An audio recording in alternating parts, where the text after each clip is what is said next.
سب سے پہلے میں آج جو سپریم کورٹ نے نوٹس لیا، امید تو یہ تھی کہ سپریم کورٹ ایک جوڈیشل کمیشن بنائے گا، کیونکہ سپریم کورٹ خود انویسٹیگیٹ کسی چیز کو نہیں کر سکتی۔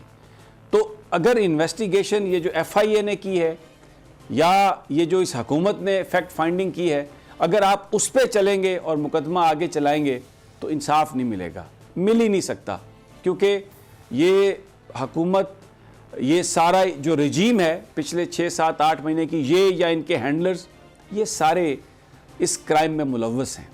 کیونکہ اس بات کی تحقیق کرنا بہت ضروری ہے کہ کون تھا جو ارشد شریف کو یہاں پر جس نے اس کی زمین تنگ کر دی، وہ کون تھا جس نے مجبور کیا کہ ارشد شریف کی جاب ختم کر دی جائے، وہ کون تھا جس نے 16 17 18 ایف آئی آرز ارشد شریف پر درج کرائیں اور پاکستان کے ہر صوبے میں ان کے خلاف ایف آئی آر درج ہوئی، جس کی بنا پر وہ یہاں سے بھاگے۔ یہ جاننے کے لیے تو بہت ضروری ہے کہ کوئی انڈیپینڈنٹ کوئی فیکٹ فائنڈنگ ہو، کوئی جے آئی ٹی سپریم کورٹ بنائے، کوئی جوڈیشل کمیشن بنائے جس کو وہ دیکھے۔ اگر اس فیکٹ فائنڈنگ کمیٹی کی رپورٹ پر انحصار کرنا ہے، جس کے 2 نوٹیفیکیشن ہوئے، پہلے 3 آدمی ذرا دکھا دیں اسکرین پر، ان میں ایک آئی ایس آئی کے صاحب بھی تھے، پھر بعد میں دوسرا نوٹیفیکیشن اور اس میں آئی ایس آئی کے صاحب نہیں تھے، آئی بی اور ایف آئی اے کے لوگ گئے وہاں پر سے واپس آئے، اور صرف ایک مختصر کامنٹ پھر میں راجہ عامر عباس کی طرف جاتا ہوں۔ انہوں نے آ کے جو رپورٹ دی ہے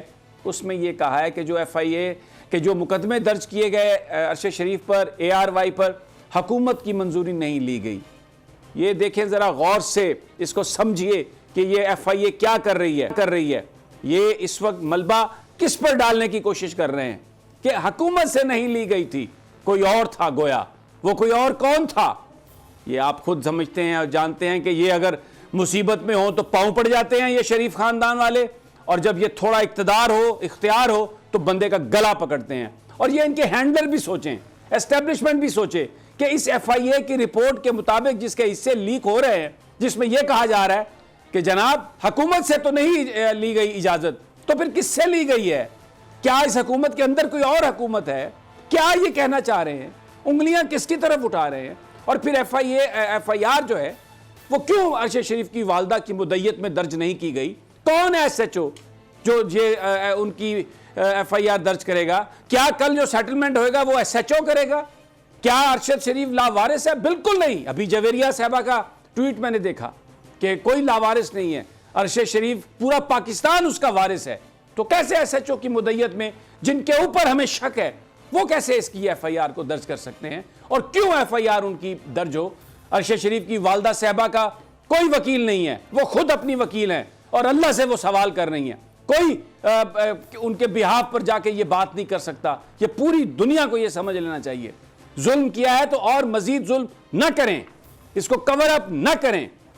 میں چلتا ہوں، جناب راجہ عامر عباس صاحب میرے ساتھ تھے۔ راجہ صاحب میری آواز بلند ہوگی، میں ہو سکتا ہے تھوڑا میرا لہجہ بھی سخت ہو، لیکن یہ ہمارے دوست بھائی ارشد شریف کی شہادت پورا پاکستان اس پہ۔ تاریخ میں پہلی بار عمران خان، آصف علی زرداری، شہباز شریف، مریم نواز، مولانا فضل الرحمان اور بلاول بھٹو سب ایک ساتھ چل رہے ہیں صرف بول پر۔ سبسکرائب کریں اور بیل دبائیں تاکہ کوئی خبر رہ نہ جائے۔